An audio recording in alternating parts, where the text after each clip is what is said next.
So I decided to finally start uploading to my YouTube channel. I've been wanting to make videos for a pretty long while and I didn't really know what to say. So finally, a wise person once said, write what you know. And what I know is Doctor Who and other really nerdy stuff. So today I'm going to be reviewing the latest season of Doctor Who, Flux. Before I start giving my thoughts and opinions on stuff, who am I? Why should you care?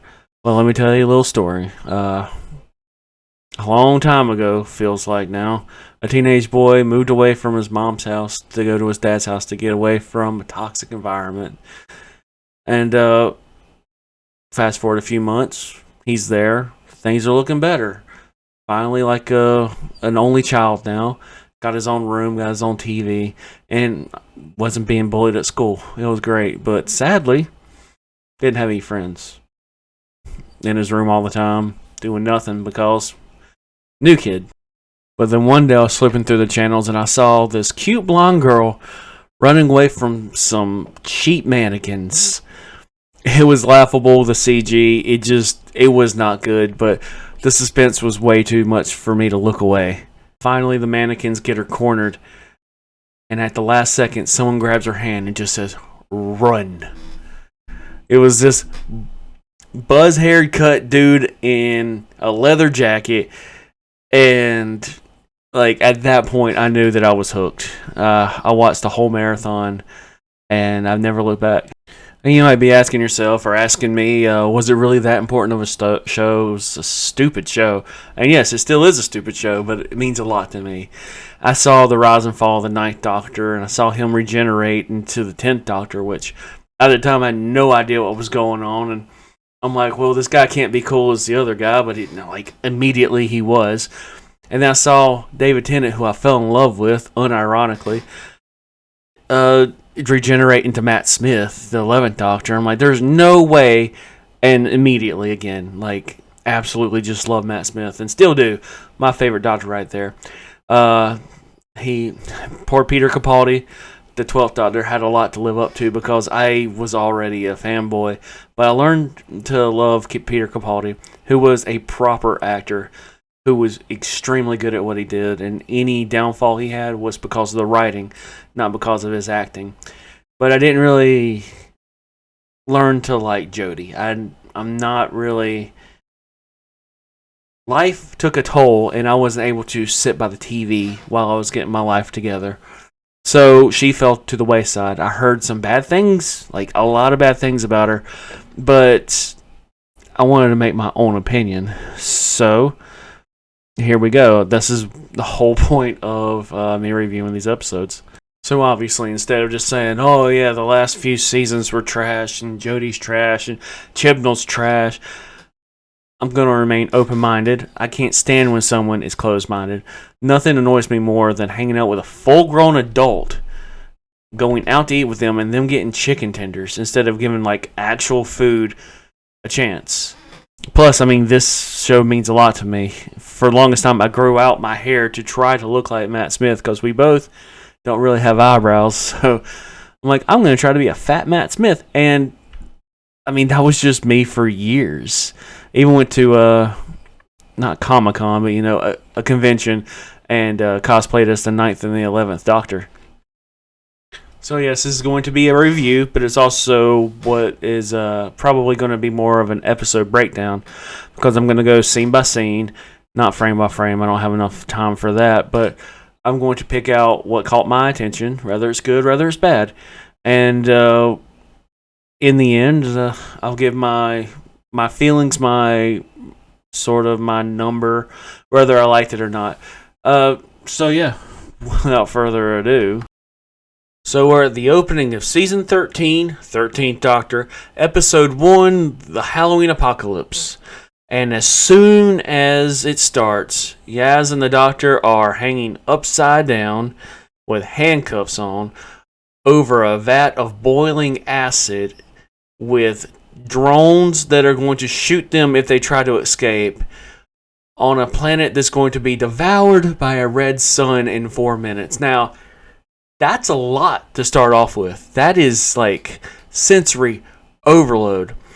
And I mean, of course, the bad guy has to tell them exactly where he's going. He's like, I'm going to Earth right before the final days, which, of course, the doctor already knows exactly where that is. So, save you some time. They ride like broomsticks and fall into the TARDIS, and you're not missing much. You just go ahead and skip like the first 2 minutes, and this happens very quickly.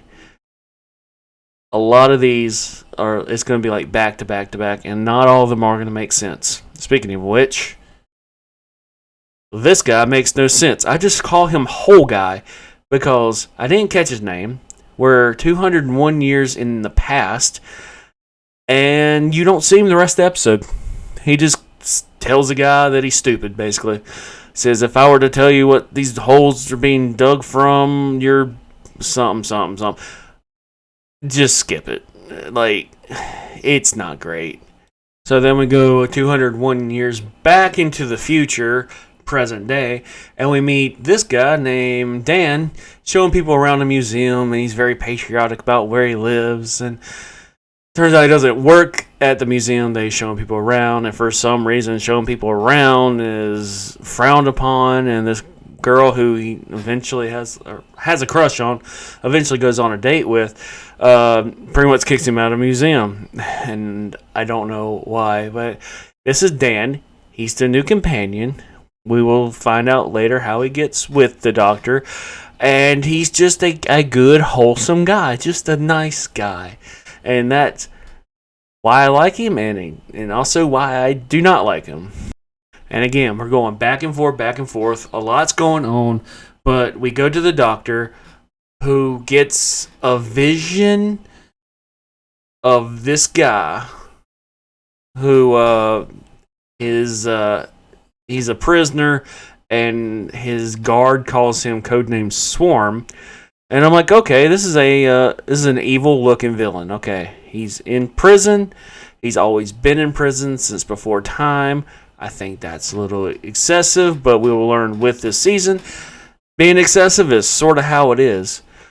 So, good old Swarmy here, after the guard tells her apprentice that she's training to take her place, don't talk to him. That guard talks to him, and then the apprentice gets absorbed along with the guard. The guard, like, I don't know why she talked to him right after that. And then apprentice here tried to use a gun on him, and in sci-fi, definitely Doctor Who, guns don't work. Guns are just evil. So let's get rid of all guns. And that'll make sense when I do other seasons, because this show is very... not going to get into it. Just not going to get into it. Not right now. So after killing and absorbing the guards, which literally all he did was just look at them, and they dust in the wind, and they just go off. And the first guard, like, all of her dust, like, goes into him, and then makes him look like that. I mean, he's got rocks all over his face and a gold grill. I'm like, I like the design better before you did that. Then, of course, bad guys can't have noses.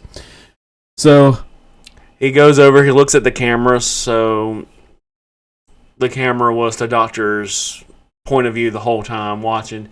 And he says, "Trick or treat, doctor." And I had to pause the show and walk away because of how cringe that was. So, by the way, not even 5 minutes in. No, this happens back to back to back, and they don't spend more than like a minute on a scene setting everything up, which is bad pacing. That's just a show. Like, I'm not being critical at all. You got to spend some time getting to know the characters, because I haven't known the whole guy who's digging the holes. I really don't know what Swarm is, because even though we have this whole back catalog of different aliens and monsters, Chibnall decides to write in a new one and then says, oh yeah, he's been here since before time. I'm like, no, he hasn't. And he's also talking to the doctor, which makes me think maybe he's a past villain. He's not. And then, of course, apprentice and guard. Just because of that, you should know I didn't learn their names either, even if they said a name. So, yeah, I do know that Dan's new companion, Diane, is his handy-capable female interest. She only has one arm. It's not a big deal. And the cringe doesn't stop there. It doesn't even give you time to breathe after the whole trick-or-treat, Doctor. Because you know the episode's called Halloween Apocalypse, right? Well, then the Doctor finally gets the TARDIS to work, and believe me, the TARDIS not working is a big part of this episode, because like 5 times, every time the Doctor tries to get the TARDIS to go anywhere, it just doesn't. And she has to like hit it with a hammer or scald it or do something. Anyway, I can make a joke, but I don't want to get off on a bad foot. This is my first video, so I really don't want to be making like a women can't drive joke. Definitely don't want to do that. That would be bad. Anyway, like I said, the cringe doesn't stop because the Doctor says Earth gives a year. Forgot what it was. 2020 something. October 31st. And Yaz says, Doctor, Halloween, trick or treat. Yeah, that's not, people don't do that. And then the Doctor looks around like, oh, you said the same thing the bad guy said. Why? Just why? I don't know. But we're going back to Dan, who's such a good guy. He hands out food at a food bank. Oh, Dan's such a good guy. Even though we see a young girl, you can see the hat right there. He gives her a bag of candy. He says, take a couple of these. And I'm like, Dan, that's only one. You're stingy or you're stupid. I don't know which one, but he goes back inside, starts closing up with his co-worker, I guess his volunteer, and something like zooms past him. Like, you can see it right in the corner there. It doesn't matter because you never see it again, and nothing that even looks like that is in this episode. But yeah, Dan's a good guy, and when he is offered soup or something to take home, he says, no, other people need it more than me. I'm like, oh, Dan's such a nice guy. And it's getting to a point where I'm thinking, they're making Dan too good of a guy. Like, he's even going hungry so other people can have food. And I guess that before a future scene, too. So we see Dan walking to his house, because I guess he doesn't have a car. And tell me, does this street look like it's Halloween? This is going to be a recurring thing that really kind of makes me mad. Because it's Halloween. We've seen one person in a costume, and it was a witch costume. There's no one on the streets here. So I'm thinking maybe he works so hard, Dan's such a good guy, that maybe, possibly, he works so late that there's no more trick-or-treaters. Wrong. Next scene, he just closes his door and 2 more witches and a pumpkin show up. By the way, that's 4 costumes and 3 of them are witches. That's lazy. I don't care what you say. It's a multi-million-dollar show, one of the most popular shows in the world. Well, used to be. And we have 4 witches. And I hate to tell everybody, it's called the Halloween Apocalypse. These are the last trick-or-treaters you see. But it's not the last empty road you will see. And then there's this useless scene where this guy comes up and he's like, trick or treat. He's like, you're not a kid. You're not even in costume. Neither are you. Don't egg my house. Completely pointless. I don't know what the point of that was. Was it their attempt at humor? Because it failed. It did nothing but make me mad, because this is bad writing. Anyway, like I said, Dan is a good guy. And here he is looking into his empty, well, it looks like a mini fridge to me, but in the next scene, like, it's a full-size fridge. So I don't know what's going on there, but that's a clean fridge. Like, usually you have milk or something in there, maybe baking soda to keep it fresh. But he ain't got nothing in there, and he turned down food. You know why? Because Dan's a good guy. Dan rather everyone else eat on this Halloween night than for him to accept a can of soup. Come on, man. There's a difference between humility, stubbornness, and pride. This makes me feel like Dan isn't such a good guy. He's just prideful. But that's just me. Well, once again, we have no time between scenes before someone knocks down his door with a laser axe. He hits the door twice, putting 2 holes in it, good old Shining style, and then it blows off its hinges, which makes me wonder, why did we even hit it with an axe to begin with? These are nitpicky things. These are things that bother me. It's just my opinion. Also, I'm trying to go quicker now because I'm being a little slow on these. Then there's a lot. Believe me, there is a ton. So the alien that's been chasing him is Calvinista, the one who left the doctor and Yaz in that first scene to be devoured by a sun, which, okay, I mean, it's a lot. But he walks over, he takes off his helmet, and he's a little doggy boy. He's a good old doggy boy named Calvinista, but I will be calling him Good Boy because I actually like him. Not gonna lie. Like, at first I'm like, man, this is stupid. And then after a few lines, I'm like, you know what? Yeah, I like dogs. But, Good Boy zaps Dan into a cage with his axe. I don't know. And then takes him away. And then the doctor materializes in the middle of the same street we just saw Dan walk past. It's still abandoned, and it's still supposed to be Halloween.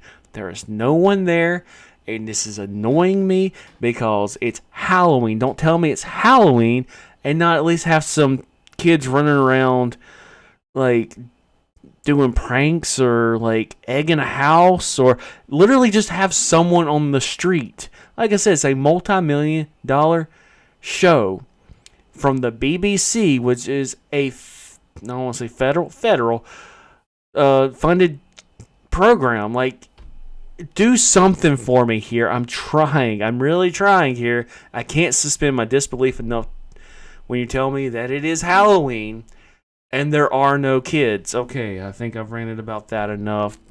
Yaz and the doctor walk through an open door. Again, plot convenience. The door is open. I know that Good old boy knocked down the back door. Guessing he left the front door open. Why would he do that? Maybe it's a trap. I don't know. Hey, look, Dan's pouring. Oh, no. Oh, I forgot about this one.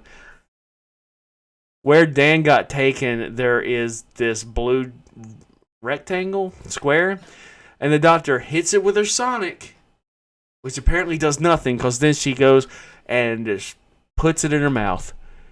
What's the point of the sonic? And that doesn't look healthy. I'm trying, guys. I'm really trying. Anyway, then it's the next scene. Dan, even though he's poor and can't afford food, has this really nice, definitely not an Apple computer, but definitely looks like an Apple computer. And the doctor, who is thousands of years old, should know this is a trap. But before she realizes this is a trap, it gives literally all the information about Calvinista's whole plan. Literally every detail. That there's more of him coming. 7 billion. Keep that in mind. Sound familiar in 2020 something? Well, by the way, we just hit 8 billion people the other month. So we're already dating this show. But yeah, there's over 7 billion people on the planet at this point. And there's over 7 billion ships. That's 1 for 1. I mean, I'm just a guy sitting here watching this, and this is supposed to be the doctor who knows everything. I'm gonna not rant anymore. I'm gonna try not to rant. This is a lot because it's really dumb. Oh, by the way, they run out just in time for the house to shrink into this obviously 3D printed version of itself, and the doctor puts it in her pocket, and yeah.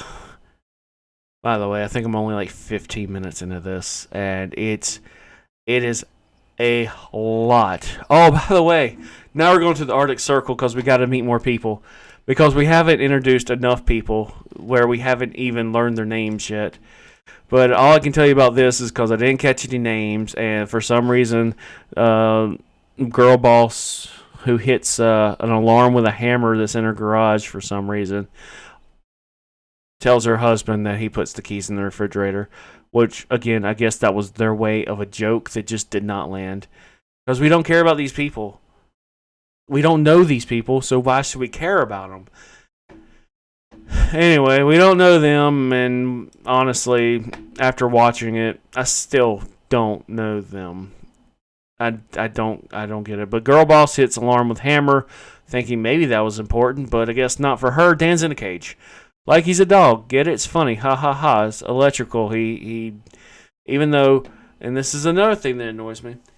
Dan is a normal human being that has been taken away by a dog person, and is shown that he is in outer space when Calvinista opens a window to show that he's being taken off planet.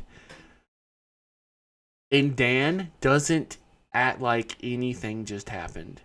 If you take me, like, abduct me, take me to space, and show me space, I'm going to freak out. Why am I going to freak out? Because that's a lot. And you know what Dan does? He argues with Calvinista. He's just like, yeah, I don't care. I'm just going to keep, I don't even want to say keep my cool. Dan is so one tone.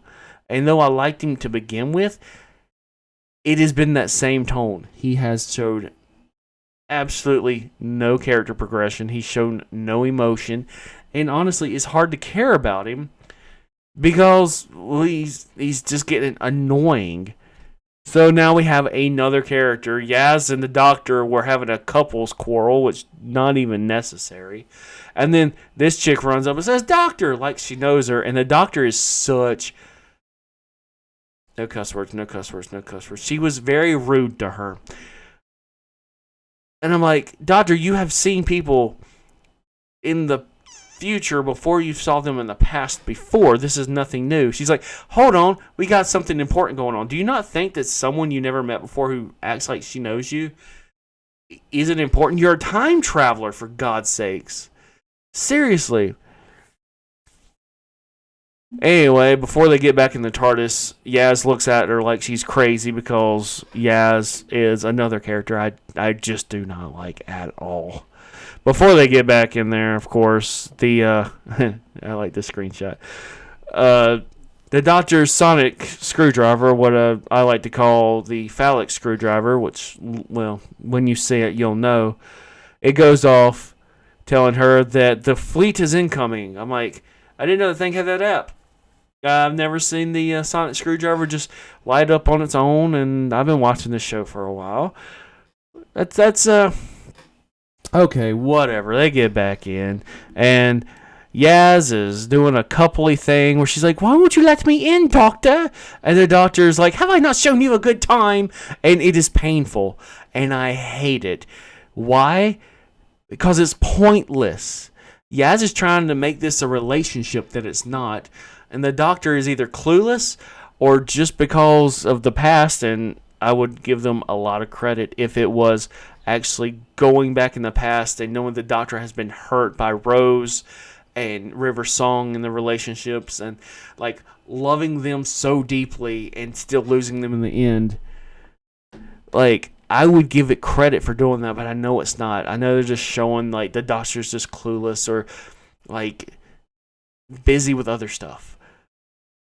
So, thank God that is cut short by Claire. Now she is on the street, overrunning with kids, having candy, having fun, and I'm obviously lying. There's no one on the street, and I'm going to try not to bash it. Because you already know how I feel. It's supposed to be Halloween. She didn't even say anything about like, oh look, there's someone in a costume, because she knows what the angels are. Because of course she knows what the weeping angels are. Why wouldn't she? I'll save you some time. She tries to go to the door. She drops her keys. She picks up her keys. She finally opens the door. She turns her head because she's stupid, and she gets got by the angel, sending her back in time. And I guess that's where she meets the doctor. But it doesn't make sense. And I guess that will be a different episode because we don't see Claire for the rest of the episode. Obviously, she was just another one of those flash in the pan characters that we're supposed to care about or be interested in. It's like they're baiting us. They're trying to feed us in like, ooh, I wonder what the next episode is going to be. I wonder who this person is. And it's just not working for me, honestly. And I'm trying to be unbiased. I'm trying to be nice. Because I could be extremely mean. And this is actually just me being nice. Trying to explain scene by scene. And instead it's literally just coming off like, I'm bashing it. I'm not. It's just, if it was good writing, I would be praising it. And if it's bad writing, I'm going to bash it. Because, like, it's called the Halloween Apocalypse. And you couldn't, organize some kids to run around? Tell me, would this scene be better just a dark... I thought the lighting was wrong. A dark street with an angel standing in the middle of it, which for some reason she didn't see until now? Or would it be more menacing if the angel's standing there with kids and parents running by laughing, and you get this, this contrast of happiness and scariness, people not knowing that this thing can literally kill you. And she's overlooking the faces that are laughing and smiling for this weeping angel. No, apparently that's not the way they went. And I don't care about this scene anymore. This is Vendor. I like Vendor, sorta. He's stuck in an outpost monitoring a useless section of space. Boring. I like him, though. He's a good actor. There's the Flux. We finally see the Flux. And honestly, first scene, it looks like it just disintegrates a planet that looks like Jupiter, and it's red and black and glowing, and it's scary. And I'm like, okay, finally, something has happened. Because I've been bored. Not gonna lie. I've just been yelling at my TV screen. Like, what is going on? Well, of course, we don't get much of that because we go back to the Arctic Circle where Swarm walks in a nifty suit, and you'll see it. I use this thumbnail or picture instead because dude just turns on the light and then disintegrates, and then Swarm walks over to the girl, and it turns out that that's his sister. Where did she come from? I don't know. Why was she there? I don't know. Who was her name? I don't know, because it doesn't tell me. It just doesn't tell me. Next scene. The next scene is so dumb because the doctor goes through her pockets and she finds a bag of crisp, and she puts basically a magnet on it, and that disables all of Calvinista's stuff. And of course, Yaz has something to say, and the doctor's like, okay, here's the plan, bye. And Yaz is like, yes, did that make sense? No, doctor, not a bit. And it was like, is that another stab at humor? Because it just did not work at all. And then I feel so much for this dog. The doctor just walks down the hallway like there was no problem. She says something. Calvinist is like, oh my God. And I'm like, dude, same. Absolutely same. And then the doctor, being the doctor, does doctor stuff. I can't even remember. See, I literally just watched this, and I can't even remember what happens next. I know that Yaz goes over to save Dan, and she's a complete no cuss words. She's rude about it. And even, she's in Calvinista's, stuff. We've never seen his people, the Lupari, before because they made them up. And she knows how to work the system to release Dan. Like, I understand the TARDIS translates stuff, but that doesn't mean you know how to work the materials. Like, if you put me on an alien ship and just completely rewrite everything into English, I'm still not going to know what some of the words are. I'm still not going to know. But, of course, yes, before she does this, walks over and says, "There's 9 traps on here." You know how to do that? Yeah, I've been around. That is lazy writing. 100%. They're trying to elevate Yaz to this like Doctor-esque level, and it just falls flat every time. Why? Because she's not entertaining and she's not interesting. And she even says, like, when she introduces herself, former police. I'm like, you had 2 scenes in the past 2 seasons or something, don't correct me, where you're in an officer's outfit. That's it. We don't see you do anything officerly, not a word, except for like report Ryan's thing in like episode 1, and you still don't do anything there, do you? You really don't. Stop acting like you're great. That was a useless scene. Because we go back to the Doctor and her furry friend, and like she shuts down the power to his ship, because I guess that she thinks that he's up to no good. And I might be backtracking here, but whatever. And she says, "The Lupari invasion of Earth is over." And he looks at her like, "What invasion?" And then she just keeps talking and talking and talking. And she's wrong about everything that she does. And it's annoying. The Doctor has made a reputation of knowing exactly what's happening, when it's happening, having knowledge beyond what the viewer does. And in this episode alone, she's the dumbest person in the episode besides Yaz. Because she has no idea what's going on, but she's still trying to shoehorn herself in every situation. This is just bad writing. It's just bad writing. It's just lazy.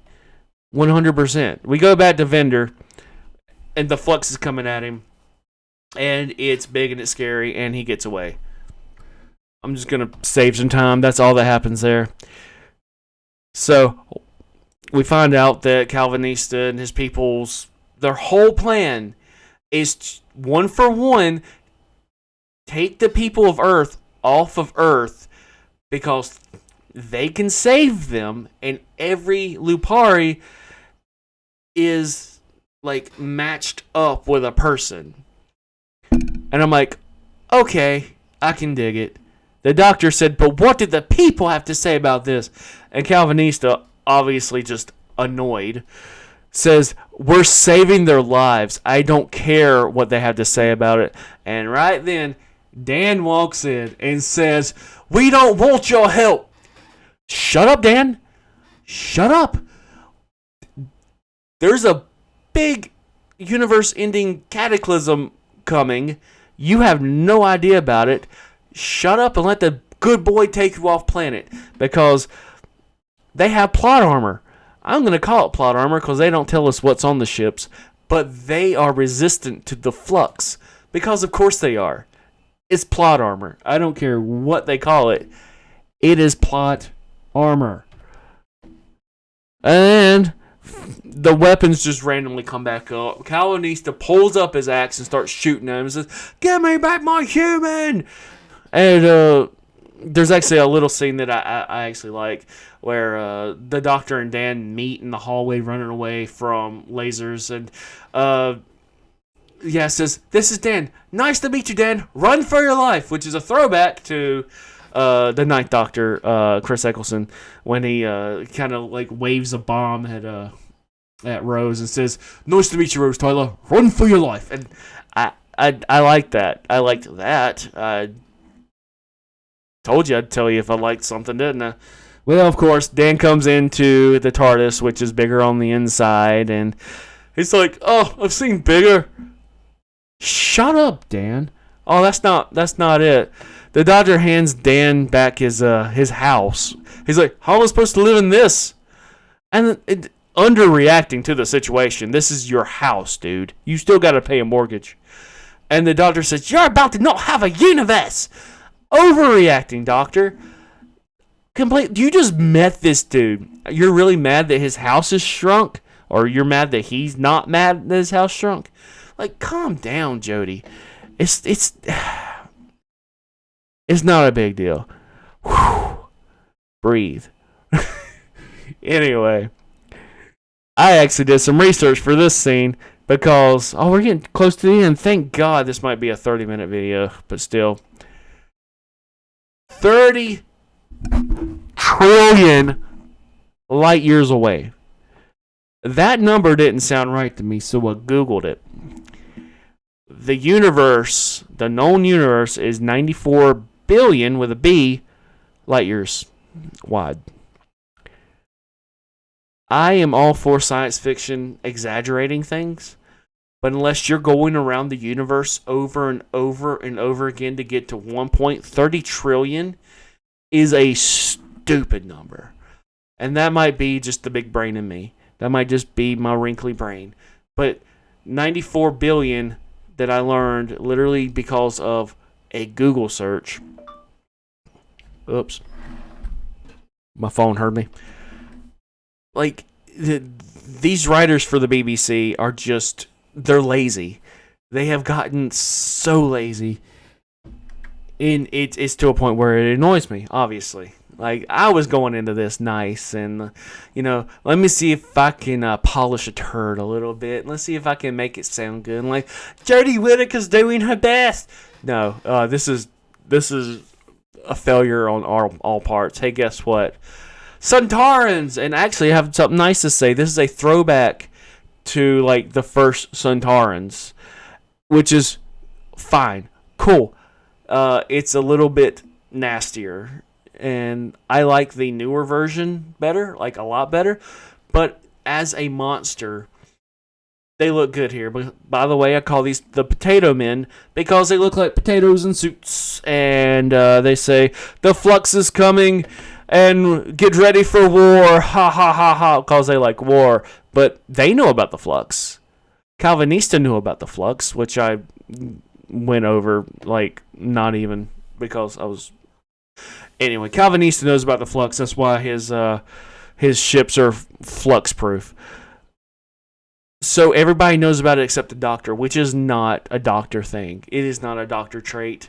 And I'm starting to just completely say that Jodie Whittaker's Doctor is not a Doctor. And then there's this scene. Oh my God. The Doctor is talking to the TARDIS because she can't get it to do what she wants it to do. Dan leans over and says, "Is it alive?" And Yaz, who we were supposed to believe earlier could fly the TARDIS with the Doctor and knew exactly what to do, says, "I don't know." How do you not know? There's been people who have not been able to fly the TARDIS who have known that it's sentient. Like 100%. Plus, we're over here just beating it with a hammer when it won't work. That comes in later. And it annoys me. I'm like, the TARDIS is sentient. It is a living thing with emotions. Yes, it's a machine, but it's a very advanced machine. But Yaz doesn't know. And the only time this happens in the show, usually, is when the TARDIS doesn't like you. And literally, first episode of Jodie Whittaker, she just regenerates from Peter Capaldi. She presses one button, one key on a keyboard, and it dumps her out of like 100, 200 feet and hoping to kill her, and then disappears on her. And then when it comes back, we got this gaudy, ugly TARDIS, but that's for another day. The Flux is coming. Yeah. The Doctor gets a vision where now Swarm has his pokey suit, acting like he knows her. And this has happened before with Matt Smith's Doctor. I'm like, who is the great intelligence, and why does it act like it knows the Doctor? So I went back and found some very old episodes of like the second Doctor, where the great intelligence was a bad guy, that comes back, and yeah, it's a throwback. I thought maybe Swarm was that. No, absolutely not. We are going to refer to another made-up doctor later that he has battled with, and it's not one of the canon doctors, and for me will not be. It's Joe Martin's fugitive doctor, which no, you can't do that. You can't just write more doctors in because they don't fit what you want the doctor to be.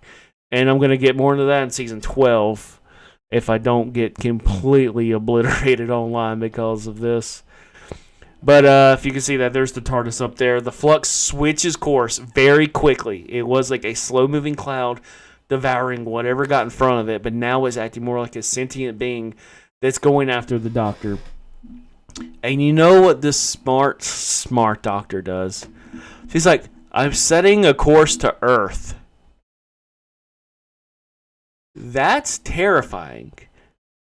That is like a light year span of the Flux racing after that small little box that's the TARDIS.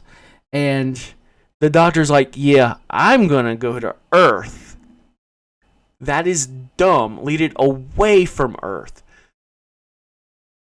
Or possibly, I don't know, just teleport. I don't know why you didn't just teleport, honestly.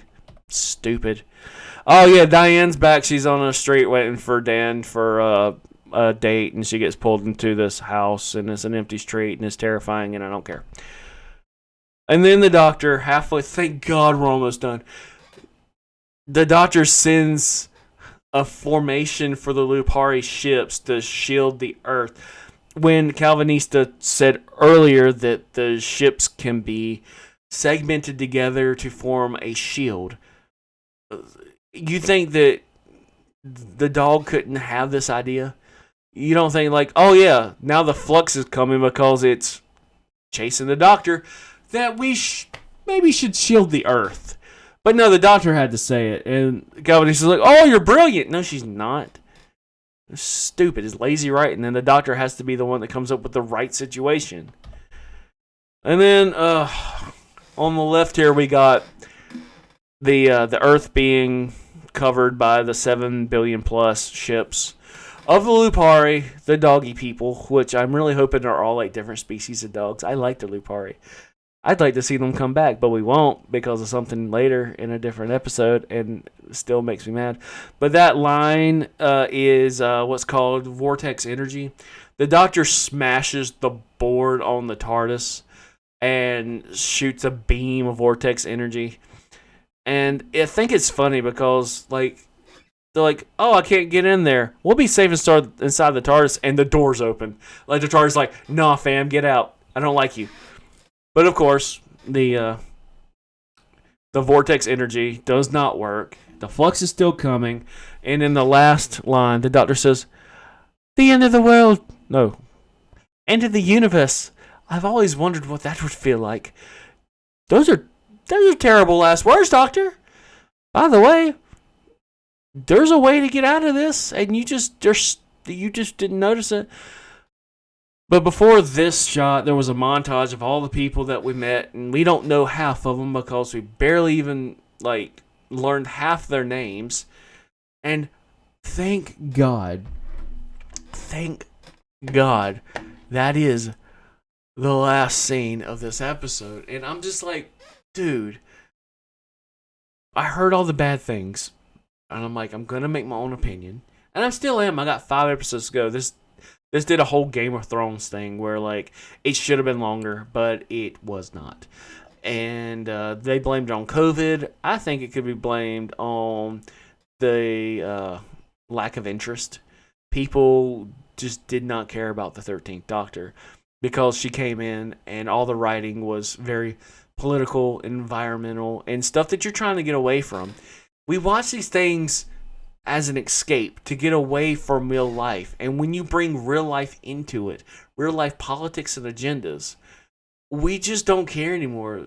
Like, you're aiming at a fan base that isn't watching the show, and the people that are die hard and love the show just aren't watching, or they're not tuning in, or they're doing what I'm doing and reviewing it and having nothing but bad things to say. And I hate that. Like I said, this is like one of my favorite shows ever. Like, ever. And it really just crapped the bed on the first episode of the 13th season with the 13th Doctor. Now, Jodie Whittaker, do I hate her? No, I don't. I don't hate Jodie Whittaker. I saw her in Broadchurch. She's a good actress. Chibnall wrote one of my favorite episodes of Doctor Who, which is with the 11th Doctor, dinosaurs on a spaceship. Sort of a fillery kind of thing, and the Doctor actually kills someone in the end. But it's a fun little trump. It's fun. This isn't Doctor Who. This is not good. And yeah, I don't know, because we don't know who the diggy hole mutton chop guy was in like one of the first scenes. We did find out who Calvinista was and why he was trying to keep the Doctor away. And we don't know who Swarm or his sister is, and we don't know what they're doing or why they're doing it. We don't know if they're part of the Flux. They mentioned something called a division, which I brushed right over because they're trying to act like it's a big thing when it's not, because we've never heard of it before. Maybe in like mentioned in earlier seasons, but it's not a big thing to me, and I just kind of glanced over it because no one cares. And Calvinista and the people and the Flux, where the Flux come from, what is it doing, why is it here, I don't know. And I guess they're using this episode to set up for future episodes. But I just know that at the end of the day, I didn't like it. I'm a big Doctor Who fan. I know some people who say they don't like Jodie Whittaker's Doctor has been called sexist. I had nothing to say about her gender. A good actor is a good actor. It doesn't matter the gender. And it's just sad. Like it's like watching a part of my childhood die. And I don't like that. I don't like that at all. But that's the end of this episode. If you liked what I had to say, thank you. If you didn't, thank you for sticking around anyway. If I missed anything, let me know in the comments. Like and subscribe, please. I'm not gonna do that like every YouTuber, but I am trying to get seen because this is fun for me. I like doing this. I like sharing my opinion, and later on I'll do other types of shows. It's not gonna be strictly Doctor Who and reviews and stuff like that. But this has been extremely fun for me, and I hope you enjoyed it. I know it's long. God, I hope it is a 50-minute episode that I hope I didn't take 50 minutes to describe. But yeah, for my friends that I know are going to at least start watching, thank you. I doubt you're even going to be at this point. If Doctor Who sounds like something that I made sound good, it is. I implore anybody to go back. It's on HBO Max. You can buy it on Google. You might be able to buy it on Prime. I didn't check that, but I have HBO Max and Google. And I did, even though I can stream it, I did buy it on Google to have wherever I wanted. And I'm going to be doing that for all of it because support, even though you don't like it. Because Jodie Whittaker's out now. We're bringing back David Tennant. Everyone's confused. Some of us are optimistic. Some of us are very standoffish. But from what, like, the first line of the 15th Doctor, Shudigawa, I have high hopes. I really just want my show back, man, honestly. But thank you, and have a good night.